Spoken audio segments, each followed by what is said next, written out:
경남 창원의창 국회의원 보궐선거를 2달 앞둔 2022년 4월 2일 명태균 씨와 강혜경 씨 통화입니다.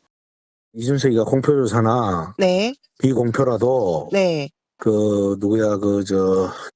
김지수를 이기는 걸 가져와라. 네.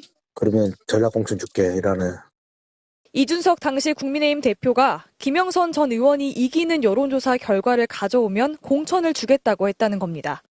이후 명 씨가 강 씨에게 숫자를 불러줍니다. 네, 여론조사 하나 가라로 만들어야 되는데 네. 잘 들어요. 김영선 35, 김지수가 23, 강경화도 비슷하게. 그다음에 김정현이 한 17. 가짜로 만들어야 한다고 했습니다. 누가 적합하냐. 그래서 600개, 무슨 100% 해갖고. 다음 날 작성된 미래한국연구소 여론조사 보고서. 후보 적합도가 김영선 36.5%, 김지수 21.8%, 장동화 21%, 김종량 15.3%로 거의 명 씨가 불러준 대로 나왔습니다.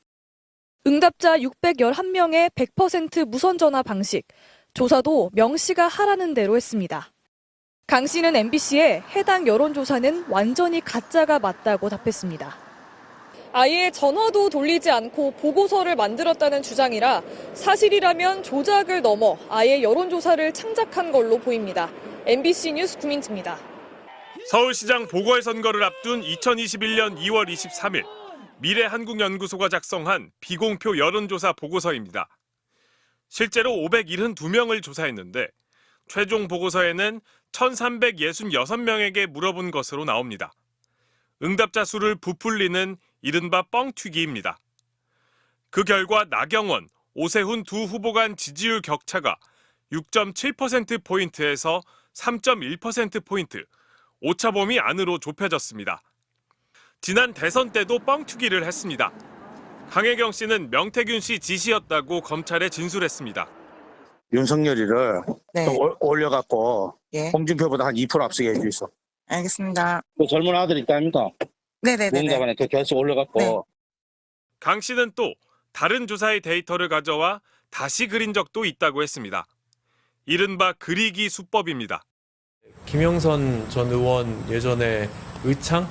그때 이제 명태균 씨가 그리기로 해가지고 조금 그래프랑 이런 것들 조금 허위로 이렇게 입력하게 하고.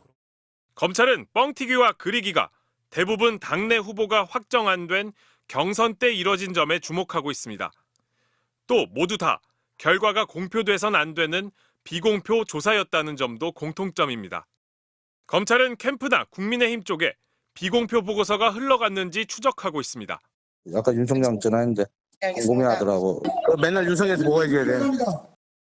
과거에 있었던 우리 비서 아가씨한테 물어봤더니 그런 여론조사를 한 거를 자기가 출력을 해가지고도 내 책상 위에 놨다고 그렇게 얘기를 하더라고. 미래한국연구소가 여론조사 비용을 어떻게 마련했는지 불분명한 점도 닮았습니다. 제3자가 대답했거나 무상으로 했다는 의혹도 나옵니다. 윤석열 대통령과 오세훈 시장은 명 씨에게 여론조사를 해달라고 한 적 없다는 입장이라 자금 출처를 쫓아가면 누가 의뢰했는지도 규명될 것으로 보입니다. MBC 뉴스 윤상문입니다.